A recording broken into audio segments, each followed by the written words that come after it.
there are those sins which are so conducive to our temperament, to our personality, that we gravitate to them, and they are our nemesis. I picture them like dogs.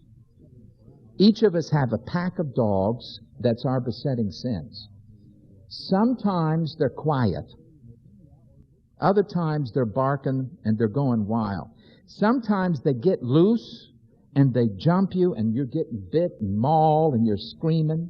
And Jesus has to come and get these dogs off of you. Your besetting sins beset you. They dog you. John Newton was asked, why did God leave these sins in our lives? He said, to make you humble. Anytime you think you're hot stuff in the Christian life, the dogs are going to get you. He that thinketh he standeth, take heed what? You're going to fall. Pride comes before what? The fall. So you got your set of dogs. I got my dogs. I don't want you to have mine, and I don't want yours. But all of us have that pack of dogs that are going to trouble us all of our life, and God has never promised to deliver us from those besetting sins. There's no sinless perfection. You may have to struggle with greed your entire life. You may have to struggle with losing your temper your entire life. You may have to struggle with unforgiveness your entire life. That's your besetting dog that's going to bite you and maul you, and you got to beat them and spray at them and whoop them and put them in chains. They're always breaking loose. But you got to deal with those dogs, you see. And he said, listen, the sin which so easily besets us, and once you've done that, run with endurance the race that is set before us. That is, that God set before you. Not that you set your own race. You ever been to an Olympic event where everybody ran in every direction? You run the race that has been set by somebody else. God sets the race. Fixing our eyes on Jesus, the author and the finisher of our faith.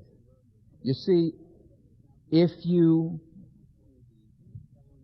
look behind when you're trying to run, you'll trip and fall. Before my accident, I used to run generally 4 miles, 5 times a week, sometimes 5. When I turned 50, I did a 5-mile run as a birthday gift to myself. Now, you learn a lot of things about running when you actually run. You don't look behind you. You don't take your wife with you. Worst thing you can do. It's bad to take somebody with you if they want to talk. You can't get distracted. You can't be looking at the trees and running. You have to set your eyes, in this case, on Jesus. I have my eyes on Him. I'm not looking at my sin. If you look at sin, you'll get sinful and depressed. Get your eyes off sin. Get your eyes on Jesus. Don't look on other people. It's like old Peter said, well, what about John? Jesus said, what is that to you? You follow me.